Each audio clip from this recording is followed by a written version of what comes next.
She begged for death, but death sent her something worse, someone who refused to let her die. The rain fell in sheets across the London docks, each drop a needle against dying skin. Eleanor had stopped shivering 3 hours ago. That was when she knew the end was near. Tuberculosis had hollowed her from the inside out. Her lungs were tombs, her ribs were bars. Her breath was a rattle that belonged to something already buried. She'd come to the water's edge with intention. The Thames was a mercy at least. The cobblestones were slick beneath her bare feet. She'd left her shoes by the workhouse gate. No point in drowning with leather weighing her down.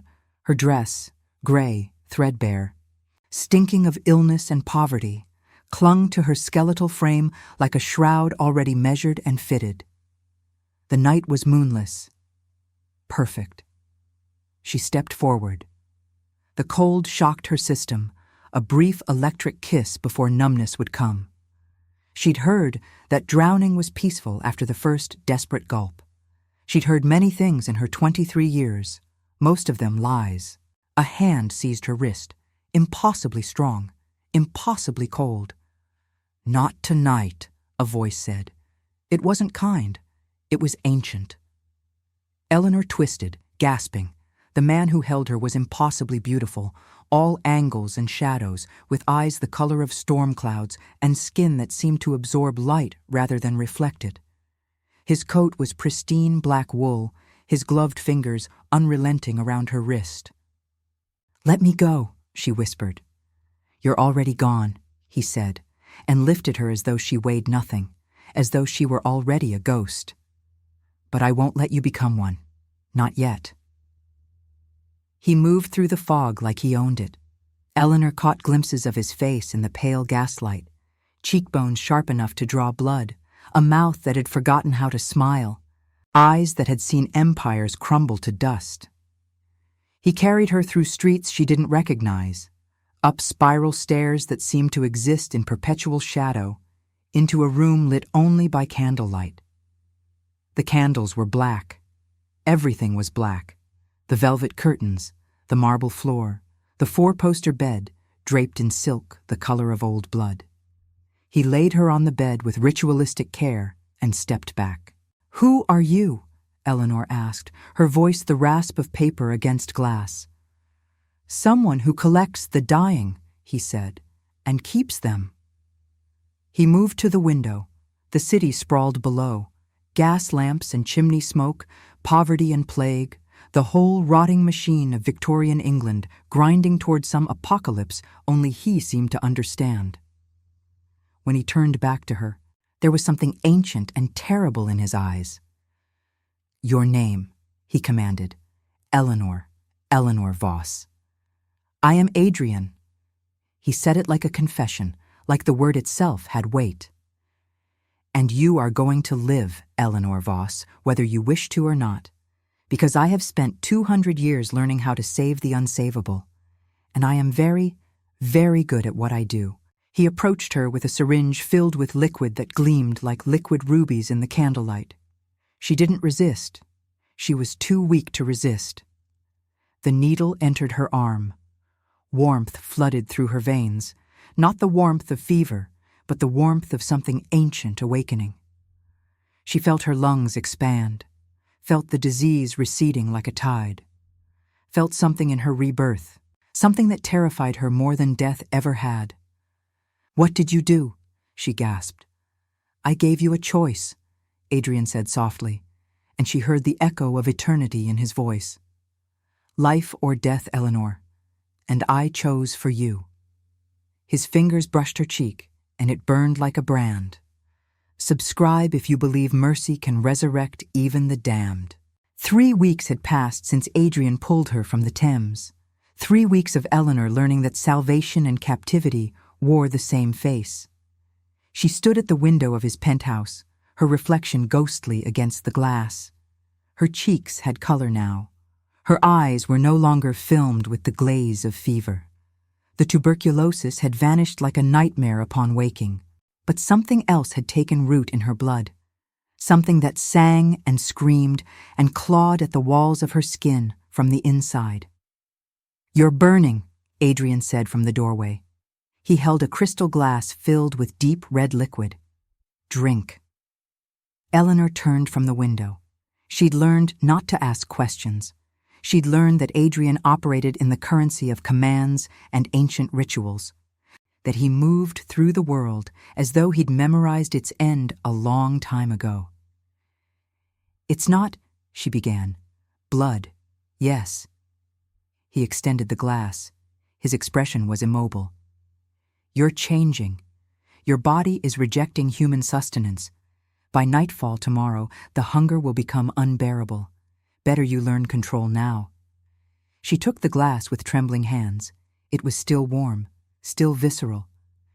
"Whose?" she whispered. "A volunteer from the city, a woman dying of cancer. I gave her peace." His voice carried no judgment, only fact. "Death comes for all of us, Eleanor. I simply choose the timing." She brought the glass to her lips.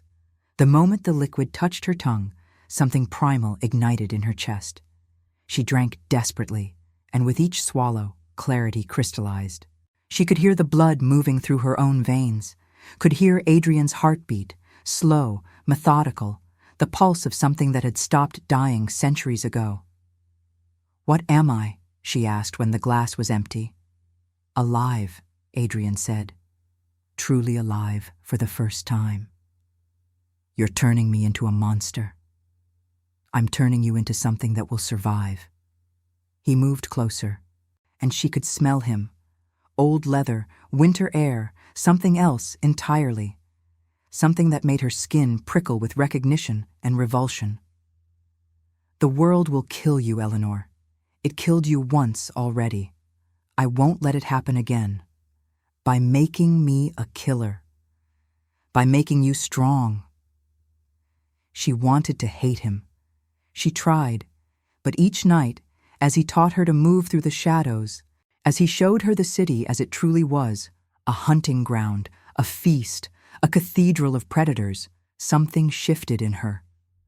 The woman who begged for death in the Thames began to recede. Something else emerged, something that craved the darkness, something that looked at Adrian and felt the pull of recognition. On the 21st night, he took her to the opera. She wore a gown of black silk, and every eye in the theater followed her. Adrian sat beside her, his hand proprietary on her waist, and she realized with a start that he was showing her off, marking her. "The Consiglio notices you," he murmured as Tosca descended into tragedy on stage. "There's a delegation arriving tomorrow. They want to meet the woman who replaced my humanity." Eleanor's blood, her new, hungry, violent blood, turned to ice. "What will you tell them?" His hand tightened on her waist. His eyes, fixed on the stage, glowed amber in the theater's half-light. "That you're mine," he said, "and that if they touch you, I'll drain them dry and burn what remains." On stage, Tosca threw herself from the battlements. The audience gasped. Eleanor felt Adrian's pulse accelerate beneath his wrist, felt the ancient thing inside him coil and tense, ready to strike. She understood then. He wasn't saving her from death. He was preparing her for war. Like if you'd choose eternity for love that sees your soul. They came like a funeral procession. 7 figures in Victorian dress that hadn't changed in 3 centuries, moving through Adrian's estate as though they owned it. Eleanor watched from the shadows of the grand staircase, her new vampire eyes catching details no human could perceive, the faint shimmer of power around each of them, the scars on their wrists that ran vertically, ancient bonds, Adrian had told her. The way they moved in perfect synchronization, like predators that had hunted together since the world was young. The leader was a woman with white hair and eyes like chips of obsidian. Her name was Meredith, and she'd been turning people to immortality since the Renaissance. "Adrian," Meredith said, her voice the sound of porcelain breaking, "you've been busy." Adrian stood in the center of the parlor, candlelight casting his shadow across the walls like a second body. He was still. He was always still. But Eleanor could feel the violence coiled beneath his skin. "She needed saving," he said. "She needed dying," corrected a man with scars on his face that looked like burn marks. "The girl was marked for death by disease. You interfered with natural law." "Natural law?" Adrian's laugh was a sound like ice cracking. "You speak of natural law as though we haven't spent 2 centuries violating every principle of nature." Eleanor descended the stairs slowly, deliberately. She could feel Adrian's attention snap to her like a predator's, feel the electricity of his possession radiating through the room. She wore a gown of deep crimson. His choice. Everything was his choice. The thought should have terrified her. Instead, it thrilled her. Meredith turned. Her obsidian eyes tracked Eleanor with the precision of a scientist studying a specimen. "Beautiful," Meredith mused, "but still human underneath. I can smell it, the mortality clinging to her like perfume." "Adrian, you haven't even completed the transformation. She's a half thing, neither alive nor dead nor immortal."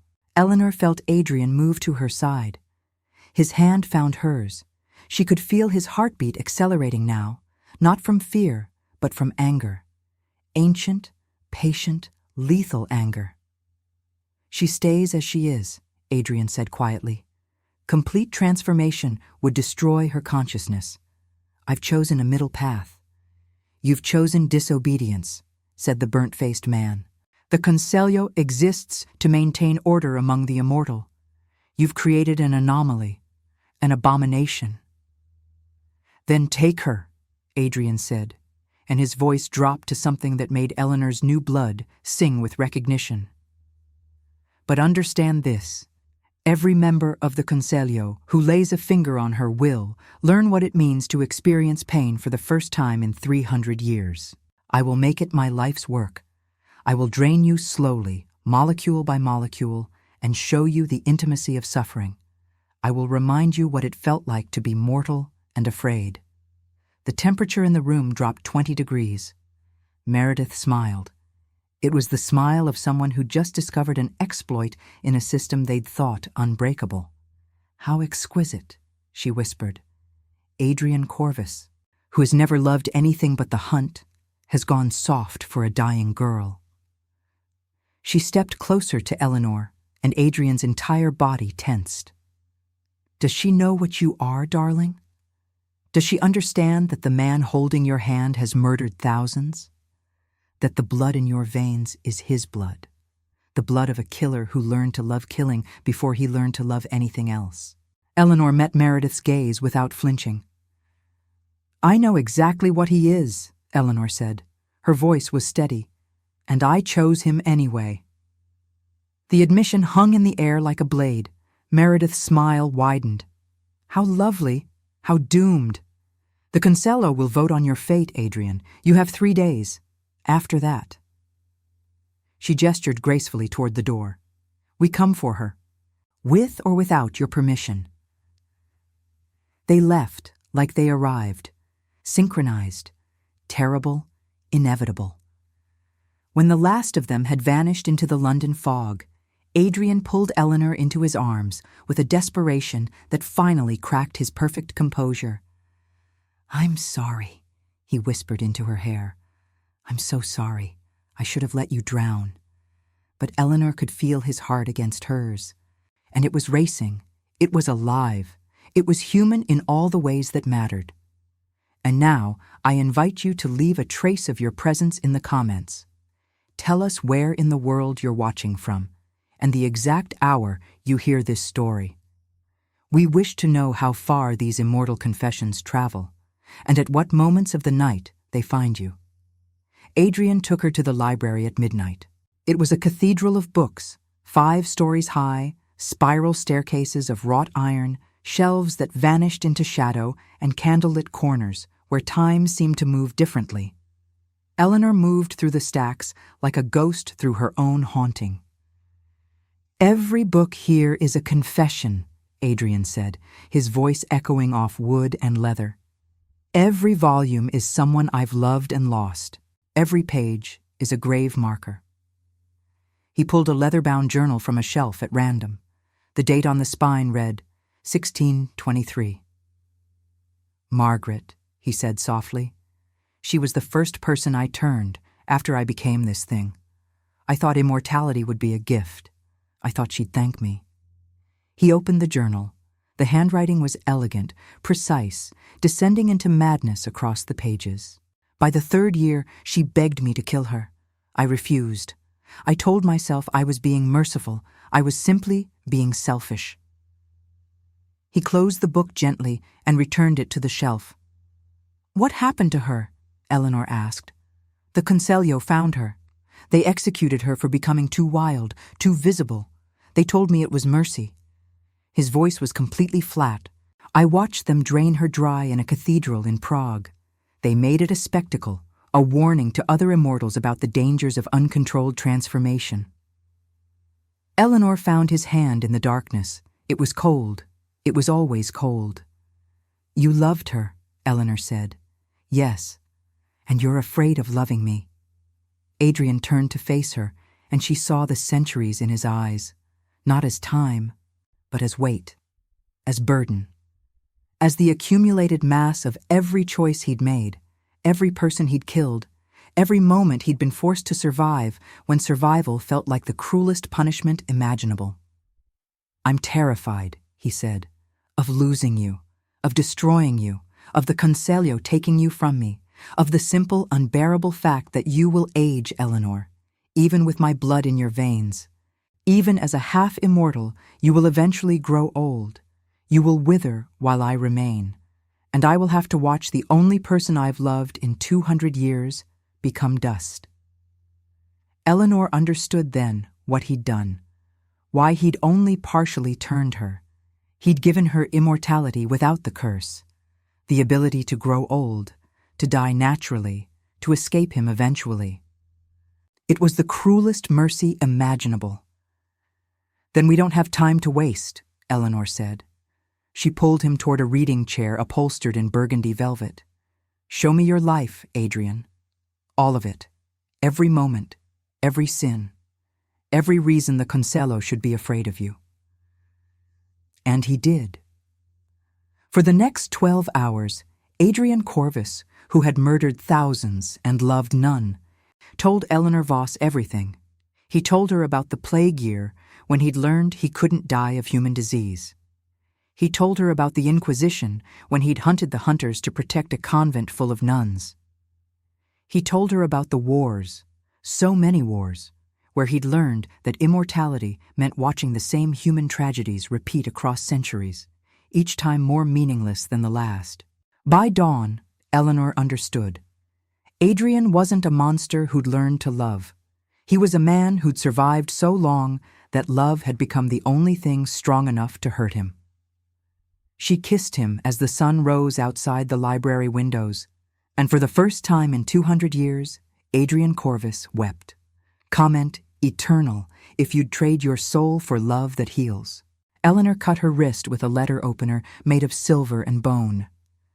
Adrian caught her hand immediately, pressing his palm against the wound. Her blood, his blood now, transformed and alive, spilled across their joined hands. "What are you doing?" he demanded, but he didn't pull away. "Making a choice," she said, "not a transformation, not immortality, a covenant." She pulled him down to her, their foreheads touching, their blood mingling in a language older than words. "I choose you," Eleanor whispered, "not because I'm afraid of death, not because you saved me from the Thames, but because in these weeks, watching you move through the world, watching you carry the weight of centuries and still try to save people, still refuse to become the monster they want you to be, I've seen something worth choosing." Adrian's breath was ragged against her skin. "The Consiglio will kill you," he said. "They will execute you to punish me. Then we burn them first." He pulled back to look at her. "You don't understand what you're saying." "I understand perfectly," Eleanor said. "You've spent 200 years following their rules, playing by their laws, accepting their judgment. But you're the strongest among them, Adrian. I've watched the others flinch when you enter a room. I've heard it in their voices, the fear. They're terrified of you because deep down, they know you're right. They know immortality was a curse, not a gift. And they know that you've never forgiven them for it. Adrian moved to the window. The city sprawled below them, all gas lamps and chimney smoke and sleeping mortals who had no idea what predators walked their streets. If I go to war with the Conselho, he said quietly, I stop being what I've tried so hard to become. I stop being the thing that saves people. I become the monster they always believed I was. Eleanor joined him at the window. Their reflections were intertwined in the glass, hers still partially human, his fully removed from the spectrum of mortality. No, she said, you become the thing that fights monsters. There's a difference. The decision crystallized between them like frost on glass. Adrian turned to her, and there was something ancient and terrible awakening in his eyes. 200 years of restraint, of mercy, of sacrificing his own nature for some abstract morality. It all shattered in a single moment. Then we do this together, he said, and whatever we become it bound. He took her hand, his fingers moved across her palm, and Eleanor felt it, a mark appearing on her skin.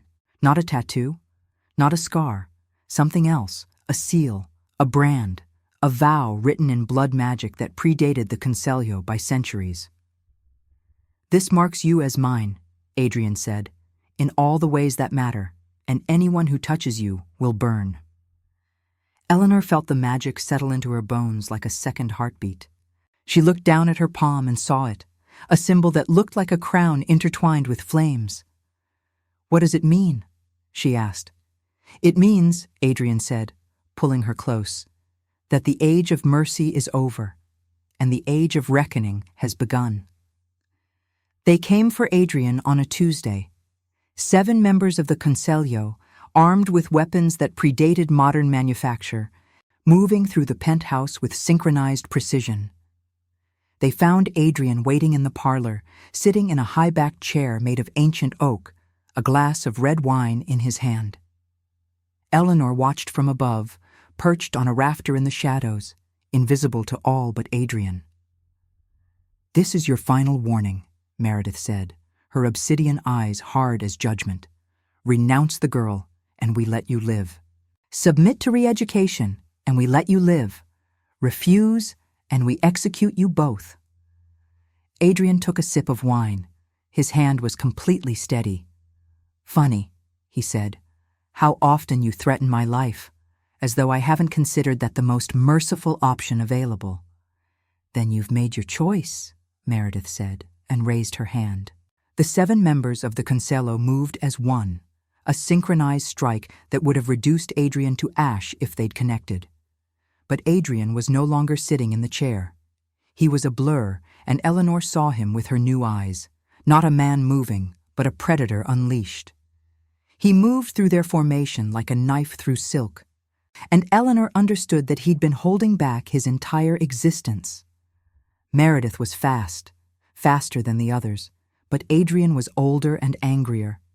He caught her mid-strike, and Eleanor heard the snap of her arm breaking, a sound like winter branches cracking under the weight of snow. "Eleanor!" Adrian called, never taking his eyes from the Conselho. "Now." Eleanor dropped from the rafter and landed between Adrian and 3 members of the Conselho. She moved with the grace of her new half-immortality, with the fury of a woman who'd chosen to be something other than victim. She was smaller than them, weaker in absolute terms, but Adrian had taught her something they'd forgotten: how to fight like you have nothing to lose, because you truly don't. The battle lasted 7 minutes. When it was over, 5 members of the Conselho were dead, truly dead, their bodies burned to ash by Adrian's touch. The other 2, including Meredith, were barely moving. "There's a choice," Adrian said, crouching beside Meredith's broken form. "Leave now. Take this message to whoever remains of the Conselho, and live, or stay, and I will teach you what it means to experience death across centuries. I will make sure you understand every molecule of suffering." Meredith stared up at him, and Eleanor saw it, the exact moment when fear replaced arrogance in her ancient eyes. "You've become the monster we always feared," Meredith whispered. "Yes," Adrian agreed, "and it's glorious." He turned away from her, leaving her to crawl toward the exit with her broken body. Eleanor watched the two survivors limp into the London night, carrying their message like a plague.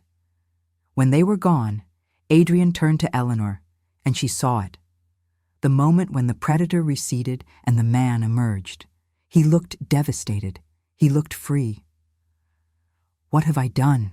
he asked quietly. Eleanor took his hand, the one still stained with ash and blood. "You've chosen," she said, "not mercy, not damnation, but something in between, something that's finally, truly yours." If this story has already captured you, leave a like. It helps the voices of those who chose eternity reach more hearts. The cathedral beneath Prague had been waiting 300 years for this moment. Adrian had preserved it exactly as it was on the night they executed Margaret. Stone walls still stained with blood that would never fade, altar carved from black marble that seemed to absorb candlelight rather than reflect it, and in the center of the floor, a pattern of symbols that predated the Consiglio by centuries. Eleanor had never seen it before, but she recognized it immediately. It was the language of power before power had names, before immortality was commodified into law. They'd arrived at midnight, traveling through the old European networks Adrian had cultivated across his 200 years of existence. The journey itself had been a ritual, crossing the channel by private vessel, moving through the tunnels beneath the continent that only the oldest immortals knew about, following a map written in blood and memory that Adrian carried in his mind like a psalm. Eleanor wore white, not the white of innocence, which she'd lost in the Thames, not the white of purity, which had never been hers to claim, but the white of transformation, the white of chrysalis, the white of becoming. The dress was antique linen, handmade by a seamstress in Vienna who'd woven prayers into the fabric without knowing what she was creating. Adrian had told her that the seamstress had lived to be 97, had died peacefully in her sleep, had left behind 200 children and grandchildren. "That's the kind of immortality I believe in," he'd said. "Not endless life, but infinite legacy." Adrian wore black, midnight black, the black of the space between stars, the black of the moment before creation. His suit was tailored from fabric that seemed to drink shadow. His collar was high, Victorian, formal. His eyes, when he looked at Eleanor, held the weight of every choice he'd made in 200 years. The candles burned in a pattern that spiraled outward from the center of the cathedral floor, each one lit with a different kind of fire. Beeswax candles that smelled of honey and mortality, black candles that Adrian had made himself, the wax infused with herbs Eleanor didn't recognize but could smell nonetheless, rosemary, sage, something darker and more ancient. Blood candles. Adrian had called them, though he wouldn't explain what that meant. Around the outer circle of candles, Eleanor noticed something that made her breath catch: photographs. Hundreds of them, pinned to the stone walls. They were images of people, some in clothing from centuries past, others in more modern dress. Men, women, children. Some looked happy, others looked haunted. All of them looked like they'd mattered. "Every life I've taken," Adrian said quietly, following her gaze. "Every person I've killed while I was learning what it meant to exist in this world. Every murder that kept me alive, every death that fed my hunger." Eleanor moved toward the photographs, her fingers tracing the air above the frames without quite touching them. She felt the weight of it, not regret exactly, because regret implied Adrian thought he could have done differently, but recognition, acknowledgement, the kind of reckoning that came from truly understanding what you were. "Why show me this?" she asked. Because you need to know exactly what you're binding yourself to, Adrian said. Not a reformed monster, not a killer who's learned to love, but a man who has murdered thousands, who has no illusions about redemption, and who loves you anyway, who loves you despite knowing exactly what he is. Eleanor turned back to face him. She could see the vulnerability in him now. Underneath the centuries of composure, underneath the predator's grace, there was a man who'd been alone for so long that the simple act of being truly seen felt like a kind of dying. "I know what you are," Eleanor said. "I've always known, and I choose you anyway." Adrian extended his hand, and Eleanor saw that his fingers were shaking. It was the first time she'd ever seen him lose his perfect control. "Then let's begin," he said. They moved to the center of the floor, to the exact point where all the spiral patterns converged. Adrian had drawn a circle there in what looked like ash, but felt like something older. Something that burned against Eleanor's skin without pain, more like recognition. "In the old language," Adrian began, and his voice shifted. It became deeper, older, carrying harmonics that seemed to resonate from beneath the earth itself. The language before the Conselho codified power into law, before immortality was bound by rules and hierarchy. There was a name for what we are about to do. A binding that transcends the normal categories of transformation. He took Eleanor's right hand and placed it against his chest, over his heart. She felt it, that slow, ancient rhythm, not quite a heartbeat, more like the pulse of something geological, something that measured time in centuries rather than seconds. "You're not becoming immortal," Adrian continued. "That would destroy you. Your consciousness would fragment across centuries until there was nothing left but hunger and habit. But you're not remaining mortal either. That would mean losing me eventually to time, and I won't survive that separation a second time." He raised her other hand, and Eleanor watched as he took a silver knife, ancient, ornate, carved with symbols that matched the ones on the cathedral floor, and drew it across his own palm. His blood fell onto the pattern beneath their feet, and Eleanor saw the symbols ignite with pale violet fire. "What you're becoming," Adrian said, his voice barely above a whisper, "is a threshold, a door between worlds. You'll have the ability to age and grow young again, to die and be reborn, to exist in multiple states simultaneously. You'll be neither immortal nor mortal, but something that exists between those categories. And that makes you infinitely more powerful than either." Before Eleanor could respond, Adrian guided the knife toward her palm. She didn't flinch. She held out her hand and watched as he made the cut with a surgeon's precision.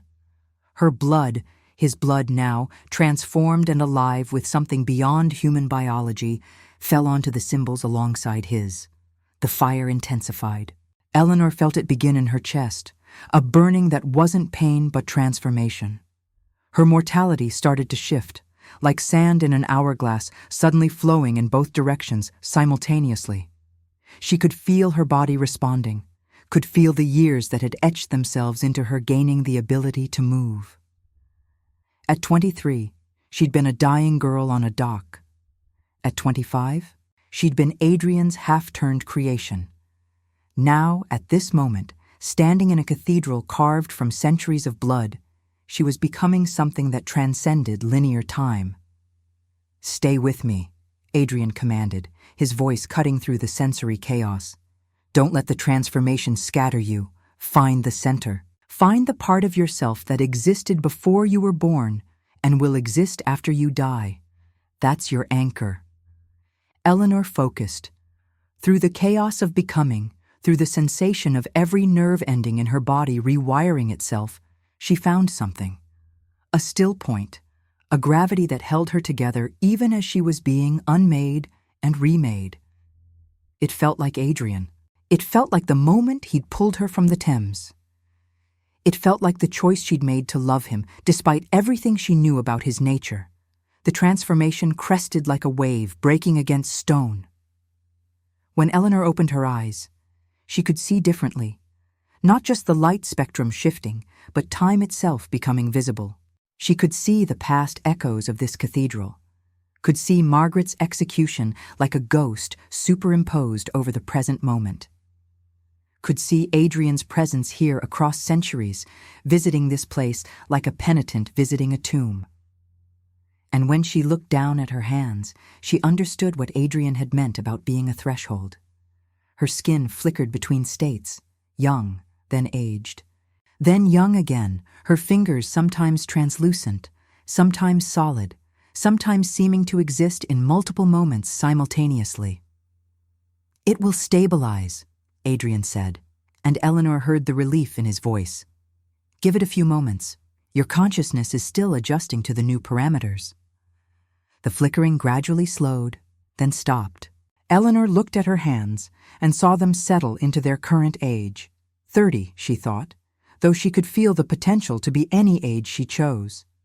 She flexed her fingers, and the motion felt both fluid and strange, like moving through water and air at the same time. "How do you feel?" Adrian asked. Eleanor considered the question. How did she feel?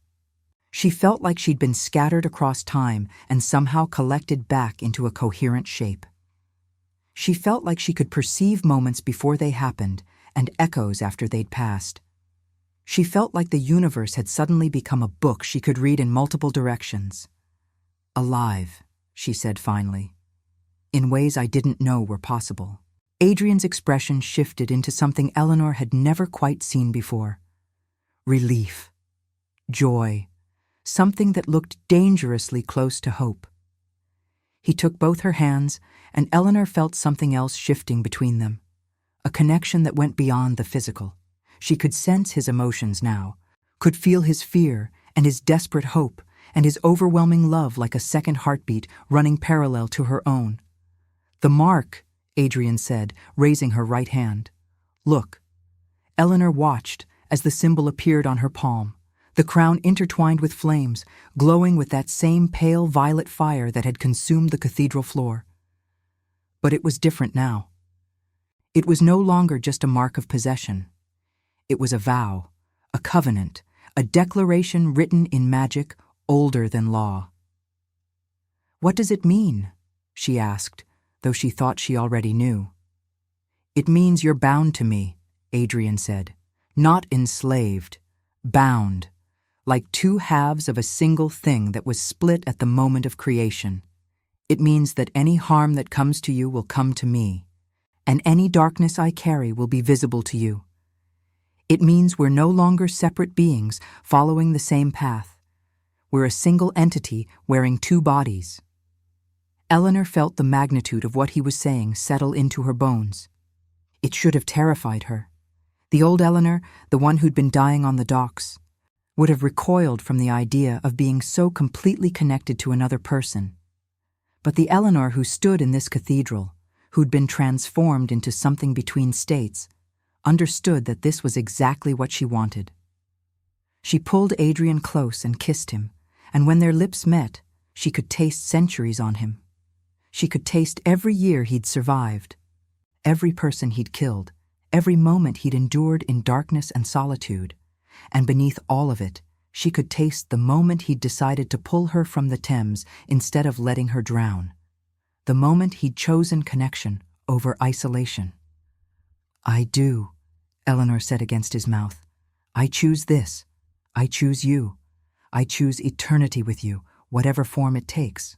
Adrian pulled back just enough to look at her, and Eleanor saw tears tracking down his face, actual tears, which shocked her because she'd never seen him cry except in the library when she'd first learned his history.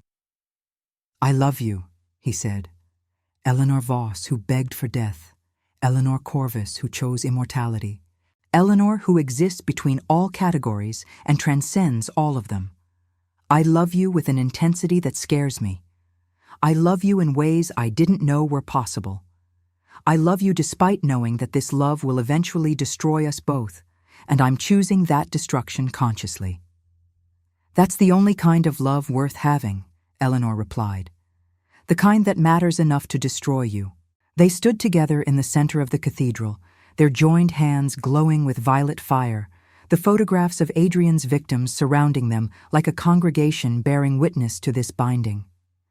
And Eleanor understood that this was redemption, not through forgetting the past, but through consciously choosing to build something new from its ruins. The candles burned on through the night, and when dawn came, it found them still standing at the center of the spiral, transformed into something the world had no category for. Neither immortal nor mortal, neither predator nor prey, but something fundamentally new, something that had never existed before and might never exist again. 6 months later, Eleanor stood in the library Adrian had built in the mountains of Romania, a sanctuary carved into the stone itself, where the walls seemed to remember every story ever told within them. The space was vast, impossibly vast, extending farther back into the mountain than should have been structurally possible. Adrian had explained that it existed partially outside normal space, that certain locations in the world had always been thin, permeable to those who knew how to navigate between states of existence. The library was different from Adrian's London collection in fundamental ways.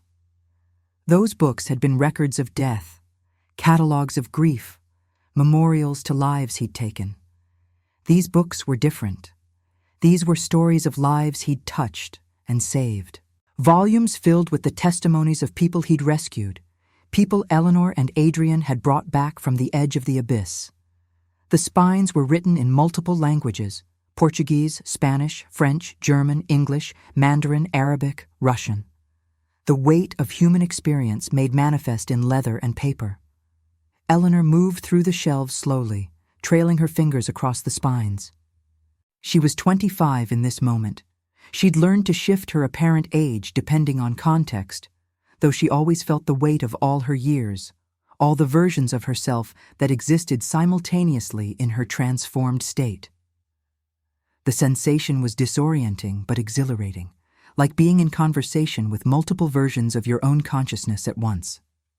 Adrian found her in the section marked with the year 1889, where the newest acquisitions lived, books documenting the lives they'd saved in the past 6 months. There was a volume about a factory worker in Vienna who'd been going to throw himself into the Danube. A thick leather tome about a prostitute in Prague who'd been marked for death by tuberculosis, rescued much as Eleanor had been rescued. A delicate volume bound in pale cloth about a child soldier in the Balkans whom they'd extracted from a warlord's clutches. They sent another delegation, Adrian said quietly. The Consiglio wants to negotiate. Eleanor turned to face him. He was 35 in this moment, a form he preferred when they were alone in the sanctuary. His face showed the weight of his centuries, not in wrinkles or decay, but in the depth of his eyes, in the set of his shoulders, in the way he moved like someone carrying the memory of every moment he'd ever lived. "And what do they want?" Eleanor asked, though she thought she already knew. "To understand what we are," Adrian said, "to determine if we're an aberration or a template. The other immortals are restless. Some of them are approaching the age where suicide starts to look merciful. 500 years or 1,000, and the burden of endless existence becomes too much. They want to know if what we've become is repeatable. If they could transform themselves into something new, something that exists outside the old hierarchies." Eleanor moved toward the window. The mountains stretched out below them, snow-capped and eternal, indifferent to the small dramas of immortal beings struggling to find meaning in their infinite lives. She could see villages scattered across the valleys, small lights twinkling in the darkness as evening descended. Mortals going about their brief, precious lives, unaware that up in the high places, something older than death was wrestling with the possibility of redemption. "What do you want to tell them?" Eleanor asked. Adrian came to stand beside her.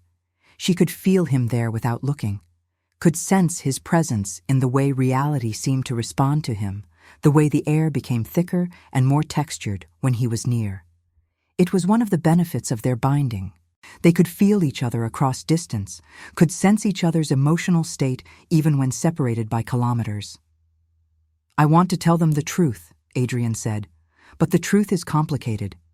The truth is that immortality was never the curse. It was loneliness. We spent 200 years alone because we thought we had to be alone with our monstrosity. We isolated ourselves because we believed that the capacity for murder, the hunger for blood, the predatory nature we'd inherited through transformation, we believed these things made us fundamentally incompatible with connection. He paused, staring out at the darkening landscape. But love doesn't redeem us, he continued. That's not what's happened here. I don't suddenly believe that my previous murders were justified, or that I'm a good person now. I'm not.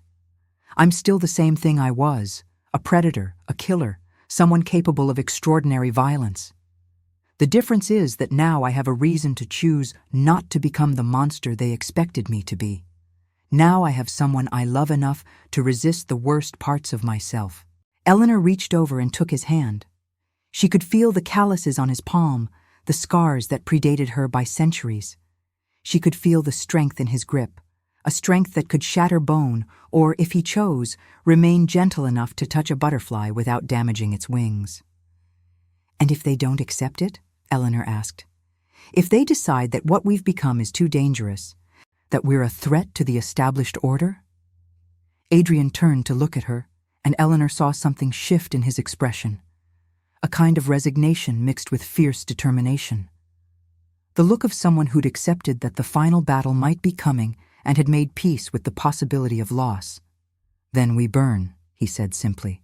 Together, we stop running, stop hiding, stop trying to prove we deserve to exist in their world. We stand in the light and let them come, and we fight with everything we have. And if they destroy us, then at least we'll have had these months together. At least we'll have proved that something other than endless predation is possible. Eleanor squeezed his hand, understanding the weight of what he was offering. Not just his love, but his willingness to risk everything they'd built for the possibility of something different. His willingness to potentially be destroyed rather than return to the old ways. I want to show them something, Eleanor said, not to convince them or convert them, just to show them what's possible. Adrian tilted his head. What do you mean? Eleanor walked to the center of the library and stood beneath one of the skylights that Adrian had somehow managed to install in this impossible place. She could see the first stars beginning to emerge in the darkening sky above. She took a breath, a human breath, a mortal breath, not the automatic respiration of something undead, and began to shift. It started with her appearance. She cycled through her ages, from the moment Adrian had pulled her from the Thames at 23 to her current apparent age of 25, then forward, 26, 30, 40, 60, 80. She pushed toward the oldest version of herself that she could access.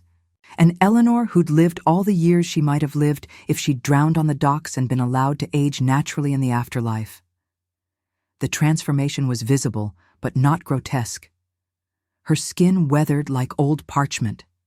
Her hair turned white and silvered. Her hands became spotted with age, but her eyes remained the same, alive, aware, conscious.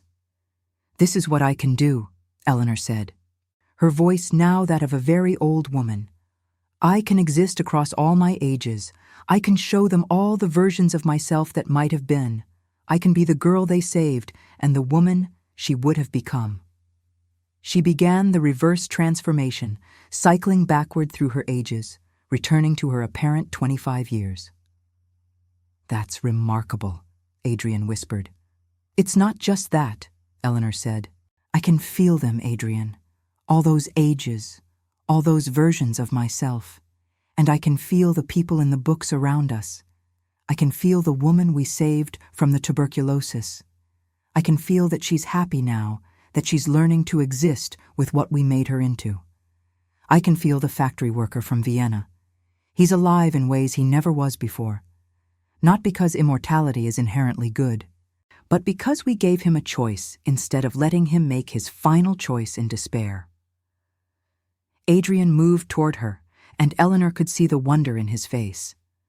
In 200 years, she realized, he'd probably never encountered anyone else who could do what she could do. He'd been alone with his power for so long that encountering someone who possessed something equally transformative seemed to genuinely stun him. "You're becoming something even I don't fully understand," Adrian said quietly. "So are you," Eleanor replied. "You're becoming someone capable of admitting that immortality was a mistake, that the old ways were corrupt, that everything the Conselho built was based on fear and isolation. That's its own kind of transformation." They were interrupted by a presence that neither of them had sensed approaching. The sensation was like a door opening in the library's wall.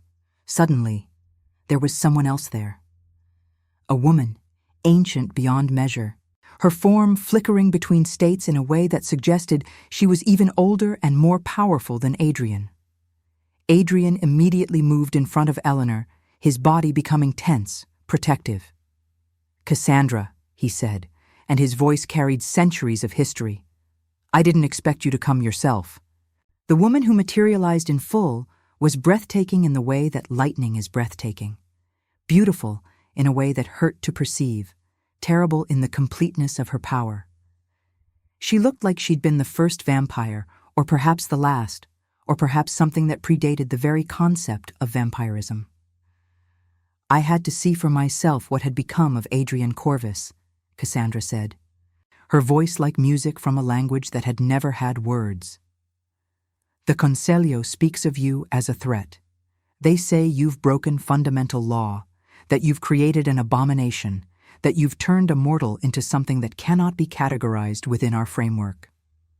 "All of that is true," Adrian said. Cassandra laughed, and the sound echoed through the library, causing the candlelight to flicker. "Of course it's true. What I came to determine is whether you've done so accidentally or deliberately." Eleanor stepped out from behind Adrian. She felt his immediate tension, but she also felt his trust. He didn't try to stop her as she moved forward, toward Cassandra, toward this ancient being who could probably destroy them both without effort.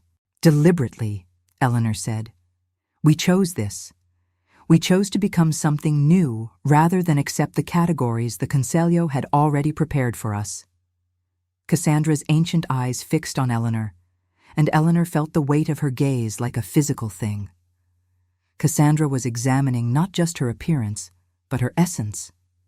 Cassandra was reading the history written in her blood, the transformation Adrian had worked on her, the binding they'd created together.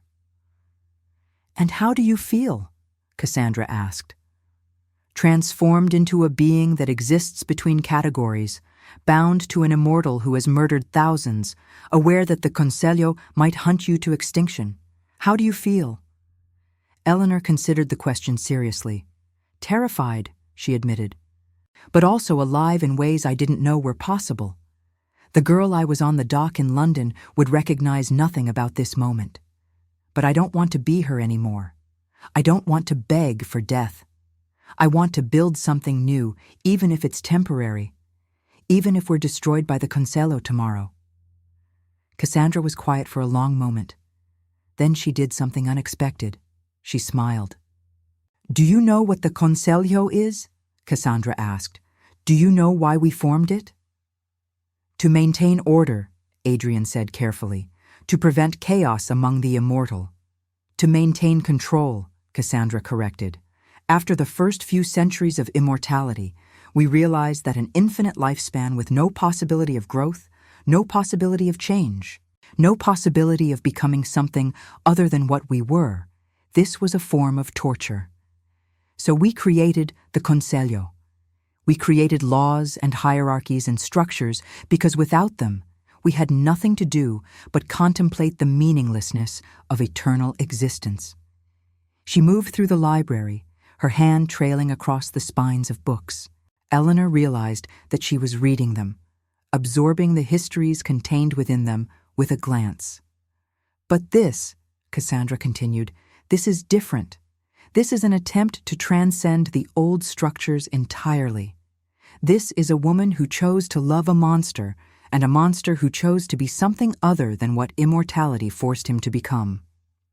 This is redemption not through denying what you are, but through choosing what to do with it. She turned back to face them. "The Conselho will likely try to destroy you," Cassandra said. "This kind of fundamental change threatens the entire system they've built. But I will not stop them, nor will I help them. I will simply bear witness, and I will tell them what I tell you now. The age of the Conselho is ending. Whether it ends in fire or whether it transforms into something new will depend on choices people like you make." Cassandra began to fade, her form becoming translucent, her presence withdrawing from the library. "One more thing," she said as she was nearly gone. "Every immortal was once someone who chose not to die, but the ones worth remembering are the ones who later chose to live." And with that, she was gone. The library was silent except for the sound of wind against the stone, the gentle crackle of candles burning low. Adrian pulled Eleanor close, and she could feel him trembling. Whether from fear or relief or something else, she couldn't tell. "What do we do now?" Eleanor asked. Adrian pulled back just enough to look at her. "We choose," he said. "Every single day we choose. We choose to love each other. We choose to save the people we find dying in the darkness. We choose to build something new from the ruins of what the Conselho has created. And when the end comes, and it will come, Eleanor, for all things come to an end eventually, we choose how we face it." He raised her hand to his lips and kissed the mark on her palm, the crown intertwined with flames, the symbol of their binding. "If we're destroyed tomorrow," Adrian said, "then today we were loved, and that's more immortal than any of the Conselho will ever be." Eleanor looked out at the mountains through the library windows, at the lights twinkling in the villages below, at the infinite sky above with all its stars burning in the darkness. She thought about the girl she'd been, drowning in the Thames. She thought about all the versions of herself that existed simultaneously in her transformed state. She thought about all the people in the books around them, all the lives they'd saved, all the small eternities they'd created in the darkness. And she understood that Adrian was right. Immortality wasn't measured in years. It was measured in moments that mattered. It was measured in love strong enough to transcend categories. It was measured in the choice to build something new rather than surrender to the weight of what already existed. "Then we choose love," Eleanor said, "every day, for as long as we exist." Adrian pulled her close, and they stood together in the center of the library, surrounded by books and candlelight and the accumulated weight of all the lives they'd touched. Outside, the world continued its turning. The Conselho continued its plotting. The mortals in the villages below continued their brief, precious lives. And in the high places, in the sanctuary carved from stone and shadow and deliberate choice, two beings who existed between categories learned what it meant to choose eternity, not because they couldn't die, but because they chose not to. The mark on Eleanor's palm burned softly, a crown intertwined with flames, a vow written in magic older than law, a promise that would outlast empires and institutions and the Conselho itself. They would face whatever came next together. And in that choice, they found something the immortals had been searching for across centuries. A reason to continue existing that transcended mere survival. They found redemption not through denial or repentance, but through the deliberate daily choice to love each other and the world they inhabited, knowing full well that it would eventually consume them both. And in that knowledge, they found peace. Subscribe if you believe mercy can resurrect even the damned. Comment eternal if you'd trade your soul for love that heals. Like if you believe even monsters deserve a second chance. Follow for more immortal confessions born from blood and mercy.